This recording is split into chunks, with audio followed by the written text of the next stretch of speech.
tous, bonsoir. C'est une réelle joie et un réel plaisir d'être sur cette place publique pour annoncer le message de l'Évangile.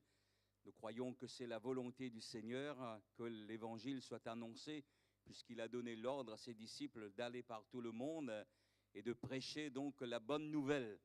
Le mot Évangile veut dire bonne nouvelle. Nous entendons tellement de mauvaises nouvelles dans les informations que nous recevons chaque jour. Mais lorsque nous sommes au contact de l'Évangile, bien, nous sommes au contact de la bonne nouvelle, du Dieu créateur, de celui qui nous aime et qui veut agir dans notre vie, qui veut se révéler à notre cœur.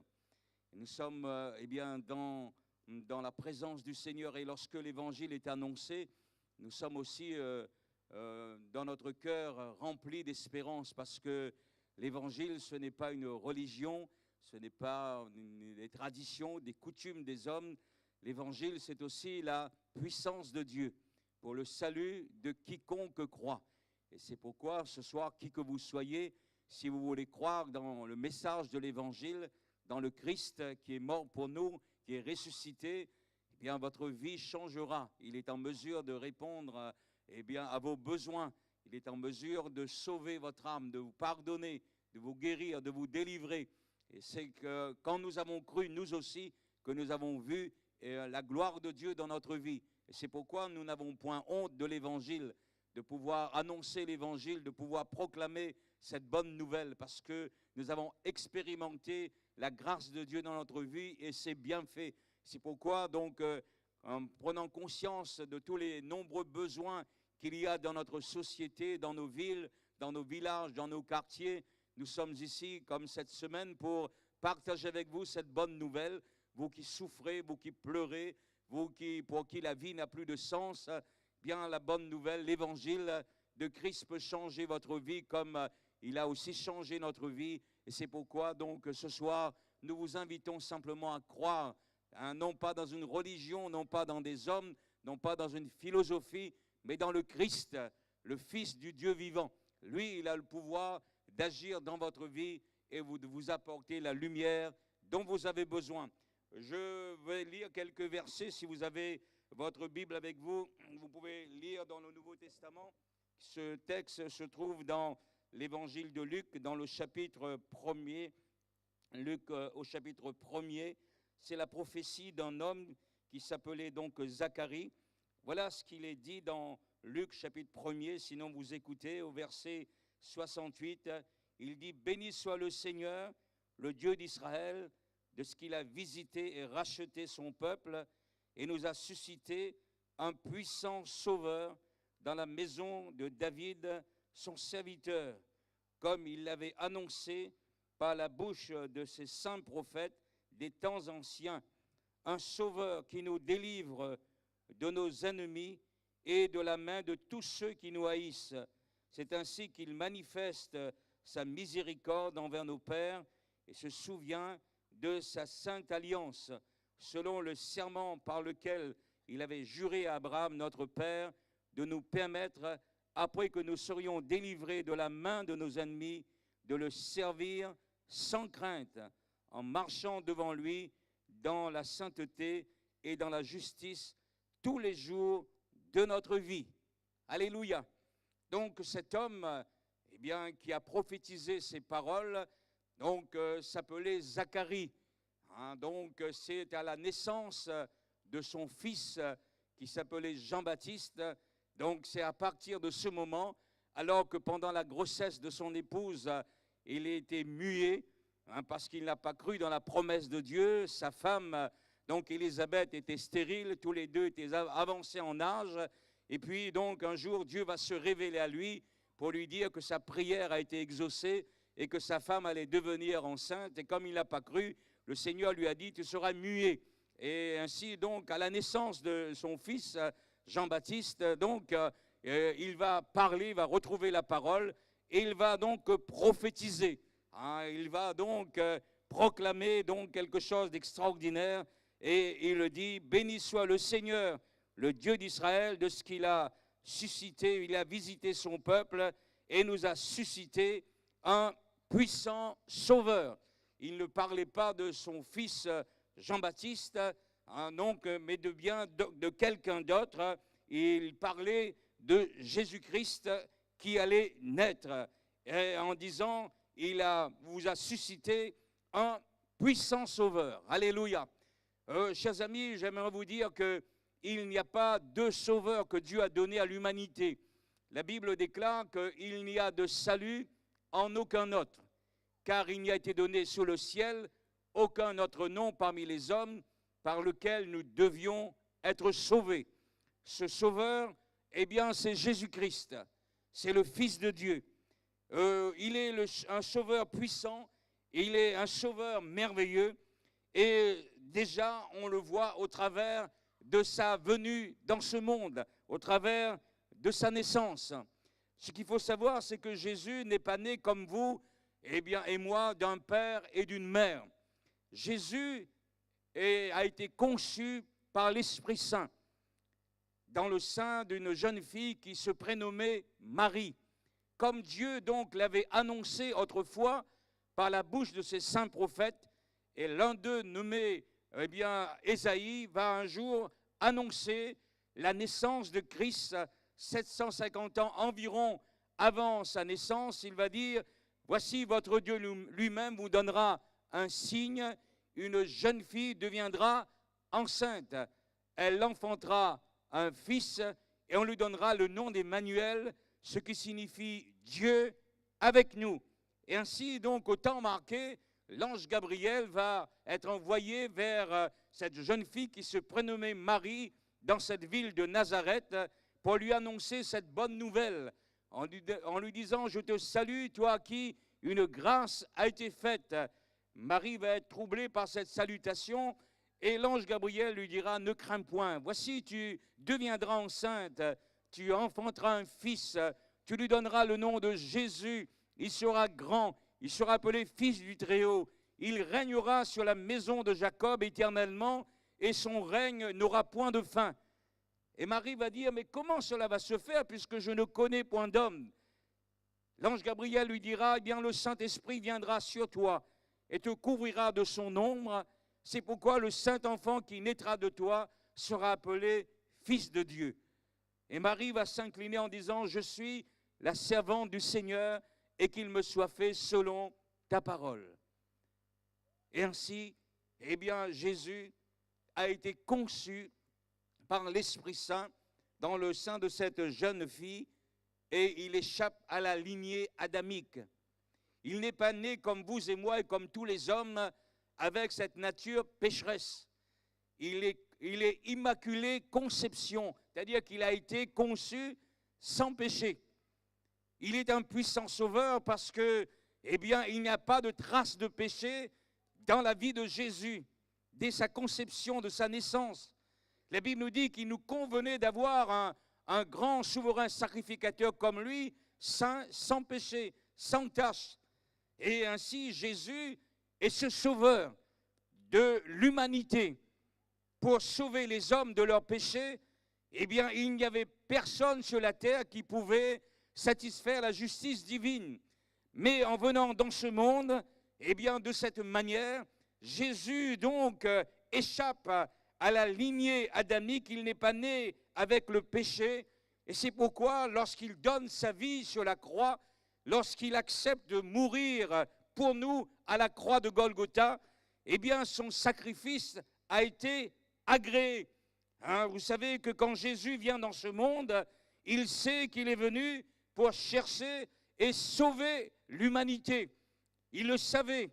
Bien que Jésus a fait beaucoup de bien pendant son ministère terrestre, le but principal de sa venue, c'est pour sauver l'humanité, pour que nous ayons la vie éternelle.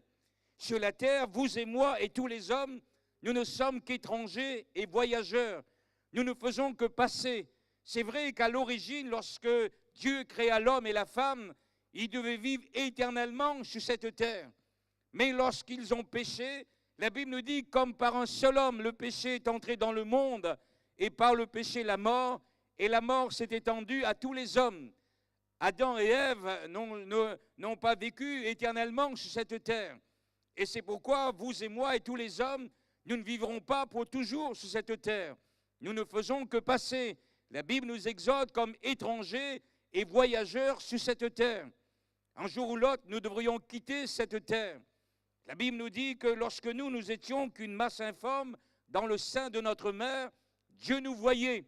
Et sur son livre même étaient tous inscrits les jours qui nous étaient destinés avant qu'aucun d'eux n'existait. Et nous ne savons pas combien de temps il nous reste à vivre sur cette terre, vous et moi, et personne d'entre nous ne le sait. Nous ne sommes donc que de passage sur cette terre.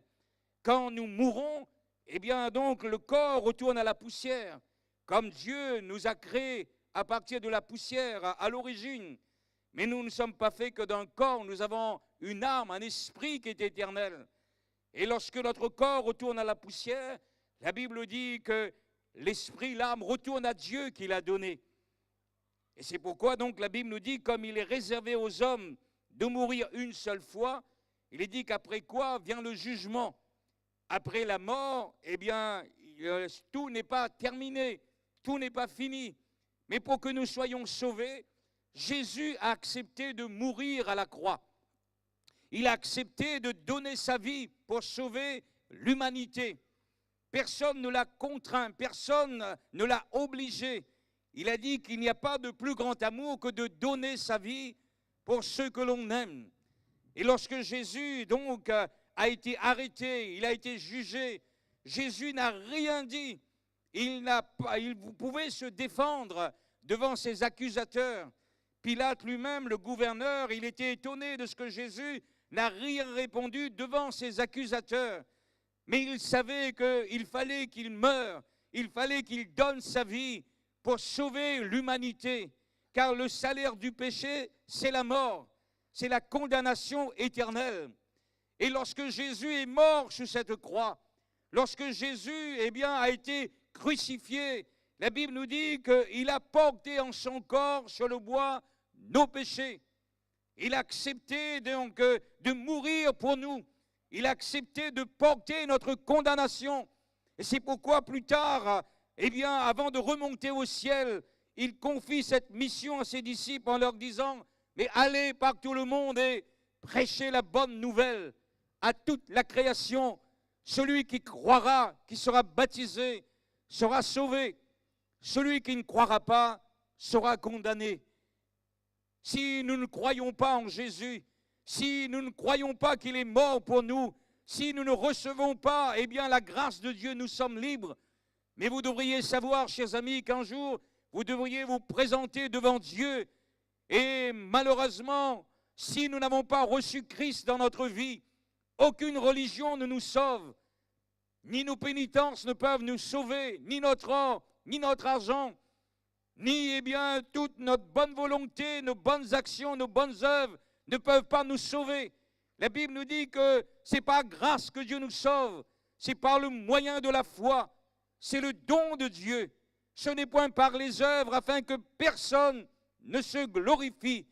Voilà pourquoi, chers amis, il est important de vous tourner vers Jésus, de vous repentir de vos péchés, de l'accepter, de le recevoir dans votre cœur, dans votre vie, par le moyen de la foi, afin que vous soyez sauvés, vous ayez le salut de votre âme. Ce n'est pas après notre mort que nous devons savoir, si nous sommes sauvés ou pas. C'est de notre vivant que Dieu nous donne, la certitude de notre salut. C'est, de notre vivant que nous pourrions faire cette rencontre avec le Seigneur.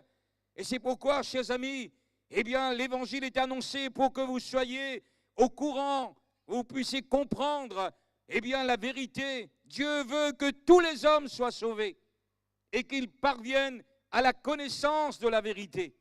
Et si ce soir vous voulez vous tourner vers Jésus, vous voulez invoquer son nom, la Bible dit que quiconque invoquera le nom de Jésus sera sauvé. Alléluia. C'est pourquoi pendant son ministère terrestre, Jésus allait de lieu en lieu, de ville en ville, de village en village, annonçant cette bonne nouvelle que vous entendez ce soir. Et les gens venaient vers lui dans leur misère, dans leur déboire, des gens de mauvaise vie, des gens bas tombés dans la société qui n'avaient plus d'espérance. En se tournant vers Jésus, leur vie était changée, leurs péchés étaient pardonnés. Jésus un jour a dit à un homme qu'on descendait, eh bien devant lui, dans cette maison, il dira, mon enfant, tes péchés te sont pardonnés. Alléluia. Jésus a le pouvoir de vous pardonner de vos péchés, chers amis. Un jour, on a amené une femme, prise en flagrant délit d'adultère, et les religieux, eh bien, donc, sont venus vers Jésus pour lui dire, Moïse, dans la loi, nous a ordonné de lapider de telle femme. Et toi, qu'est-ce que tu dis? Qu'est-ce que tu enseignes à ce sujet? Jésus n'a pas répondu dans un premier temps, si ce n'est qu'il s'est baissé, il écrivait avec son doigt sur la terre. Et comme il continuait de l'interroger, comme ils insistaient, et certainement ils étaient venus, eh bien, avec des pierres dans la main, comme la loi ordonnait, eh bien, quiconque avait péché sur la déclaration de 2 ou de 3 témoins mourait sans miséricorde. Et ils étaient venus dans ce but, mais aussi dans le but d'éprouver Jésus pour pouvoir ensuite l'accuser. Qu'est-ce que tu enseignes, toi? Moïse nous a ordonné de lapider de telle femme. Et à un moment donné, Jésus s'est relevé et Jésus a dit que celui de vous qui est sans péché lui jette le premier la pierre. Il s'est baissé de nouveau, il a continué d'écrire. Quand ils ont entendu cette parole, ils ont été accusés dans leur conscience. Et ils se sont retirés les uns après les autres, depuis les plus âgés jusqu'aux plus jeunes. Il ne se trouvait que cette femme maintenant seule devant le Seigneur. Et Jésus s'est relevé en disant, femme, où sont ceux qui t'accusaient? Personne ne t'a condamné? Elle dit, non, Seigneur. Et le Seigneur lui dira, je ne te condamne pas non plus. Va et ne pêche plus. Alléluia. Je ne te condamne pas non plus. Va et ne pêche plus. Celui qui avait le pouvoir de condamner, le seul qui était sans péché, qui avait le droit, eh bien, de condamner cette femme, ne l'a pas fait. Parce que Dieu, en effet, n'a pas envoyé son Fils dans le monde pour qu'il juge le monde, mais pour que le monde soit sauvé par lui. Monsieur, madame, autour de vous, eh bien, peut-être qu'on vous montre du doigt, on vous juge, on vous accuse, parce que vous avez une vie peut-être déréglée. Vous avez commis toutes sortes de choses mauvaises. Vous-même, dans votre conscience, vous êtes culpabilisé. Vous n'avez peut-être plus la joie de vivre en constatant tout le mal et les dégâts que vous avez causés dans votre foyer, dans votre famille, autour de vous. J'aimerais vous dire que le Seigneur ne vous condamne pas. Et ce soir, vous pouvez vous tourner vers Jésus. Parce qu'il est votre sauveur. Parce qu'il a le pouvoir de vous pardonner de vos péchés. La Bible déclare que le sang des animaux, le sang des boucs et des veaux ne peuvent pas ôter nos péchés. Tout ce que nous pouvons faire n'arrive pas à ôter, à enlever de notre conscience le mal qu'on a fait. Mais le sang de Jésus qui a été versé sur la croix, le sang de Jésus, son Fils, nous purifie de tous nos péchés. Et ce soir, vous pouvez faire quelque chose. Vous tournez vers Jésus, là où vous êtes, dans votre maison, dans votre cour, peut-être dans votre voiture. Eh bien, vous pouvez faire quelque chose que Dieu voit, que Dieu entend. Parce qu'il vous voit, lui, il vous entend, là où vous êtes. Nulle créature n'est cachée devant Dieu. Tout est nu et découvert à ses yeux. Eh bien, vous pouvez vous tourner vers lui en lui demandant pardon. Car l'Écriture nous dit que si nous confessons nos péchés à Jésus, il est fidèle et juste pour nous pardonner et pour nous purifier de toutes nos fautes, de toutes nos iniquités. Alléluia. Oui, Dieu a tant aimé le monde qu'il a donné son Fils unique, afin que quiconque croit en lui ne périsse point, mais qu'il ait la vie éternelle. Alléluia. C'est la mission première de Jésus. Il est venu chercher et sauver ceux qui étaient perdus. Mais à la croix, lorsqu'il mourut sur cette croix, si c'est vrai qu'il a porté en son corps sur le bois nos péchés, la Bible nous dit qu'également c'est par ses meurtrissures que nous sommes guéris. Alléluia. Et Jésus a aussi consacré beaucoup de temps dans son ministère terrestre de s'occuper des gens qui étaient malades.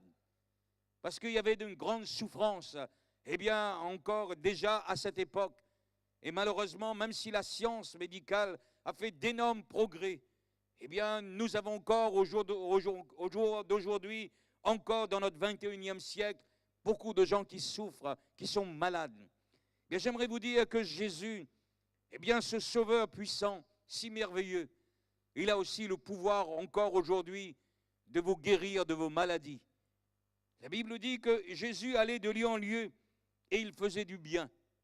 Il guérissait tous ceux qui étaient sous l'empire du diable, car Dieu était avec lui.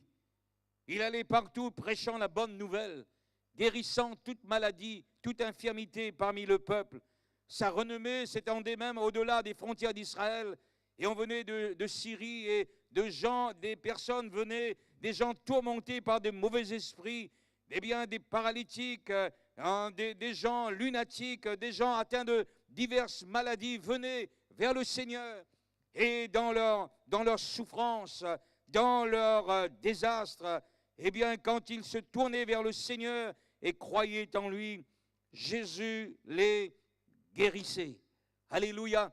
Jésus est un puissant sauveur qui a le pouvoir, eh bien, donc, de nous guérir également de nos maladies. Et les gens venaient vers lui. J'aimerais vous dire que depuis bientôt maintenant 52 ans que ce même évangile est prêché dans cette île, il y a des milliers de gens qui peuvent témoigner, eh bien, de la grâce qu'ils ont reçue en croyant en Jésus, eh bien, non pas simplement pour leur salut, mais ils ont fait aussi l'expérience de la guérison de leur corps malade. Car Jésus a porté donc nos douleurs, nos maladies et nos infirmités en son corps sur le bois. Alléluia. Jésus a tout accompli. Jésus a tout payé. Et ce soir, vous pouvez encore expérimenter la grâce de Dieu dans votre santé. Vous qui souffrez, vous, eh bien, qui peut-être êtes atteint de maladies incurables. J'aimerais vous dire que ce qui est impossible aux hommes est possible à Dieu. Et tout, dit Jésus, tout est possible à celui qui croit. Alléluia. Et si vous croyez, bien le Seigneur a le pouvoir encore de vous secourir. L'Évangile nous parle du cas de cette dame qui était atteinte d'une maladie incurable. Elle souffrait d'une hémorragie depuis 12 ans. Elle avait souffert entre les mains de plusieurs médecins. Elle avait dépensé tout ce qu'elle possédait. Elle n'avait éprouvé aucun soulagement, si ce n'est que son cas est allé en empirant. Et un jour, elle a entendu parler de Jésus. Et quand elle a su que Jésus pouvait la guérir, dans son cœur, elle s'était dit, mais si seulement j'arrive à toucher le bord de son vêtement, je serai guéri. Alléluia, je serai guéri. Et à ce moment-là, eh bien, elle s'est mise à chercher où se trouvait le Seigneur. Et puis elle est venue par derrière, en touchant le bord du vêtement du Seigneur. À ce moment même, elle sentit dans son corps, eh bien, qu'elle était guérie de son mal. Et le Seigneur également a senti qu'une force s'était sortie de lui. Et se retournant, il dit à ses disciples, mais qui m'a touché?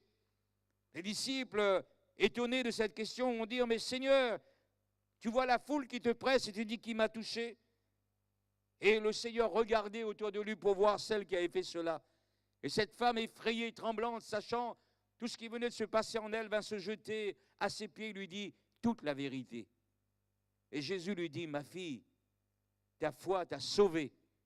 Va en paix et sois guérie de ton mal. Alléluia. Ma fille, va en paix et sois guérie de ton mal. Jésus l'a complètement guérie. Alléluia. Aujourd'hui encore, Jésus guérit. Alléluia. C'est la bonne nouvelle de l'Évangile. Ce Sauveur puissant, eh bien, a le pouvoir également de nous guérir de toutes nos maladies. Il a le pouvoir de nous rendre libres. Il a le pouvoir de nous secourir. Il y a peut-être 2 mois de cela à peu près, je me souviens qu'un mardi soir, après une réunion à l'Assemblée, il y a une dame qui est venue me voir. Ça faisait quelque temps qu'elle commençait à venir écouter l'Évangile. Et puis elle me disait, frère, m'y boite plus. Puis bon, je lui dis, ah bon, vous boitiez? Je dis, oui. Moi, je pensais qu'elle avait mal à la cheville, et qu'elle s'était foulée la cheville ou quoi que ce soit. Et puis, en discutant avec elle, elle me dit, non, non, c'est qu'un soir, en rentrant après une réunion, je suis rentré à la maison, j'ai enlevé mes chaussures, et puis je marchais, et je voyais que je ne boitais plus. Hein, et j'étais là, et je regardais mes pieds, j'allais à droite et à gauche, et ce soir-là, j'ai fait les 100 pas dans la maison, parce que, eh bien, j'avais une jambe plus longue que l'autre, environ 1,5 cm. Elle portait des chaussures avec compensation. Hein, donc, en croyant dans le Seigneur donc l'a guérie complètement. De sorte que maintenant, elle n'a plus besoin. Les médecins sont étonnés de voir ce qui s'est passé, eh bien, comment ça s'est fait. Personne ne peut expliquer. Parce que le temps des miracles n'est pas passé. Ce qui est impossible aux hommes est possible à Dieu. Amen. Aujourd'hui, vous pouvez aussi expérimenter la puissance de Dieu dans votre vie. Aujourd'hui, eh bien, ce Christ sauveur, ce Christ qui a le pouvoir de nous guérir, eh bien, ce Jésus, eh bien, c'est un sauveur qui nous aime. Il nous aime d'un amour incomparable. Qui que vous soyez, Jésus a dit qu'il n'y a pas de plus grand amour que de donner sa vie pour ses amis, pour ceux que l'on aime. Et l'Écriture nous dit que Dieu prouve son amour envers nous en ce que lorsque nous étions encore des pécheurs, Christ, au temps marqué, est mort pour nous. Christ est mort par amour.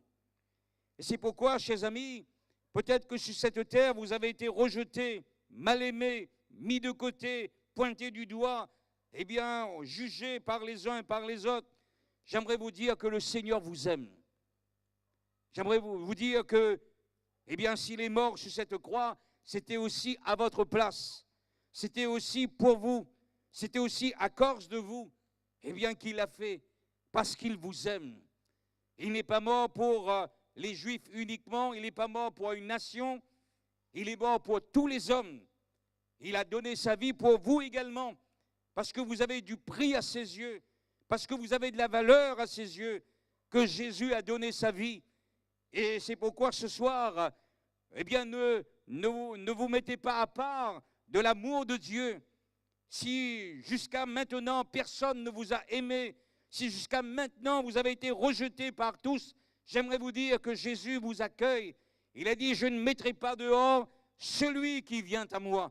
Et vous pouvez venir, eh bien, à Christ, ce sauveur admirable, ce sauveur puissant, parce que Jésus, eh bien, il vous aime d'un amour inaltérable. Alléluia. Il nous aime d'un amour puissant.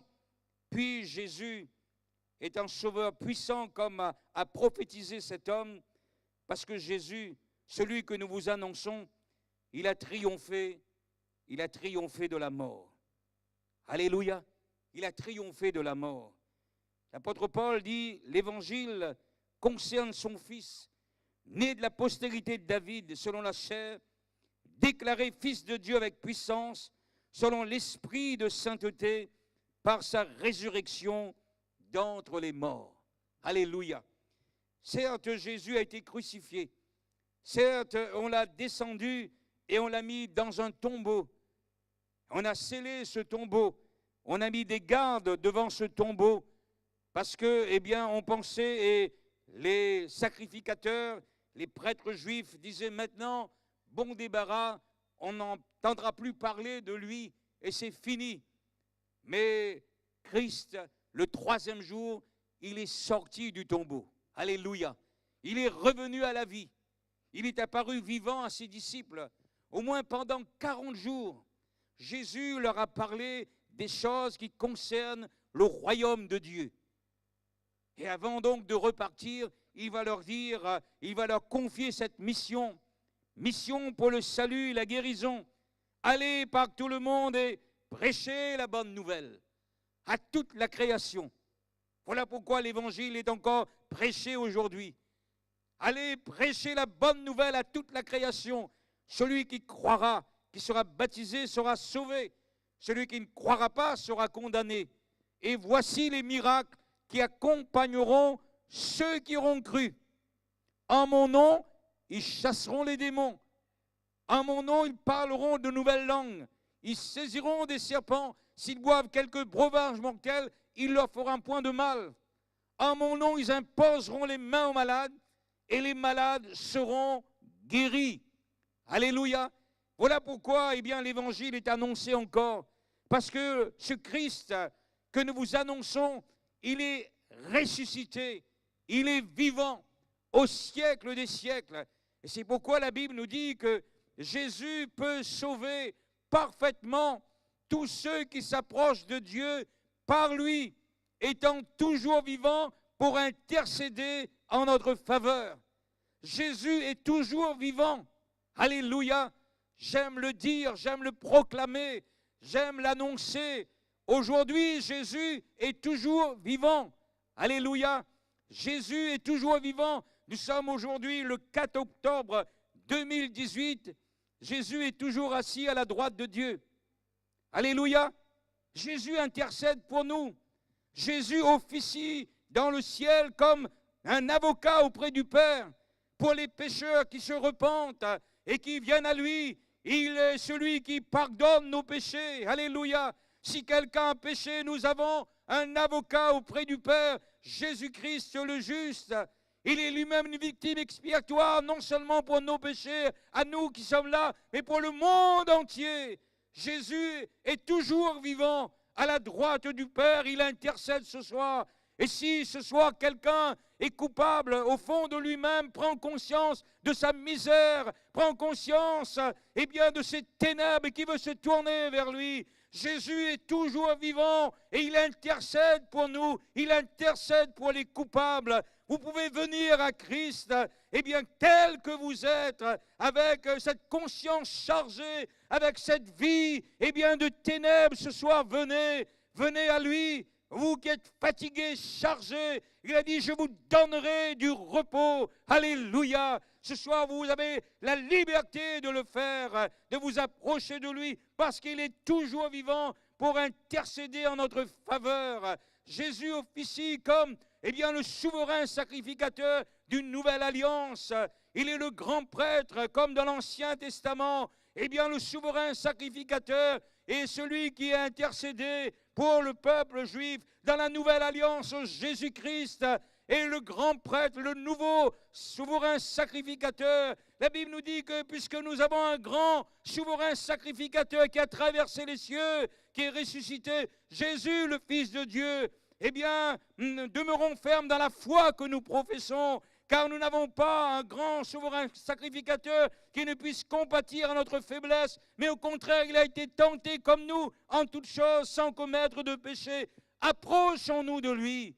Approchons-nous de lui. Approchez-vous de lui par le moyen de la foi. Approchons-nous de lui avec assurance afin d'obtenir miséricorde, afin de trouver grâce et pour être secourus dans tous nos besoins.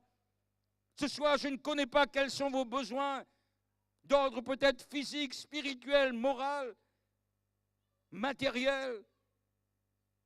Ce soir, nous avons un grand souverain sacrificateur qui est vivant, qui a traversé les cieux. Alléluia. Il intercède pour nous. Christ est mort, mais bien plus, il est ressuscité. Il est à la droite de Dieu et il intercède pour nous. C'est pourquoi dans l'Évangile, Jésus dit en vérité, je vous le dis, celui qui croit en moi fera aussi les œuvres que je fais. Il en fera même de plus grandes parce que je m'en vais au Père. Et tout ce que vous demanderez en mon nom, je le ferai, afin que le Père soit glorifié dans le Fils. Si vous demandez quelque chose en mon nom, Jésus a dit, je le ferai. Alléluia.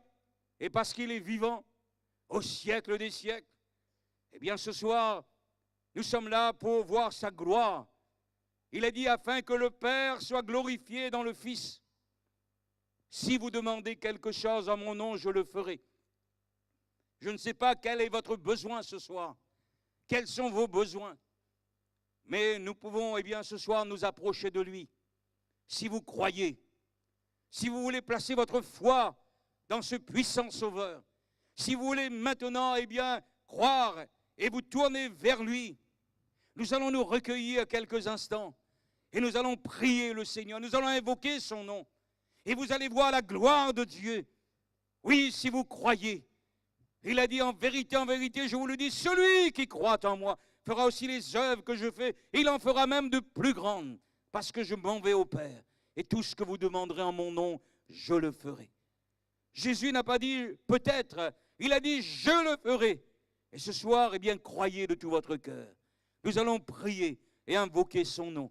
Et pendant ce temps, ceux qui sont venus avec des besoins, ceux qui sont malades, ceux qui ont besoin du pardon de leurs péchés, ceux qui veulent être délivrés de leurs liens, de leurs chaînes, ceux qui veulent changer de vie, vous tournez vers Jésus, vous allez vous approcher. Eh bien, devant ce podium, nous allons prier ensemble. Alléluia. Seigneur, notre Dieu, notre Père, toi qui as fait les cieux, la terre, la mer et tout ce qui s'y trouve, nous confessons, Seigneur, ta seigneurie, ta souveraineté. Toi, le roi des rois, le Seigneur des seigneurs, toi qui appelles les choses qui ne sont point comme si elles étaient. Quand tu dis quelque chose, la chose arrive. Quand tu ordonnes, elle existe. Et c'est devant toi que nous nous tenons sur cette place publique, Seigneur. C'est en ton nom que nous sommes venus pour proclamer ton amour, ta puissance et ta gloire. Seigneur, merci de te révéler puissamment dans le nom de Jésus. Alléluia, alléluia. Ceux qui croient maintenant, approchez-vous. Si vous êtes venus ici avec un besoin particulier, levez-vous maintenant et venez, parce que Dieu va honorer votre foi. Alléluia. Il va honorer votre foi. N'attendez pas que quelqu'un vienne, c'est votre foi que Dieu va honorer. Ce n'est pas la foi de votre voisin, c'est votre foi, c'est vous. Eh bien, que le Seigneur va bénir, vous qui croyez. Voici les miracles qui accompagneront ceux qui ont cru, et ceux qui croient ne sortiront pas de ce lieu sans la bénédiction du Seigneur, sans de voir la gloire de Dieu dans votre vie. Vous qui croyez, approchez-vous. Eh bien, nous allons prier le Seigneur.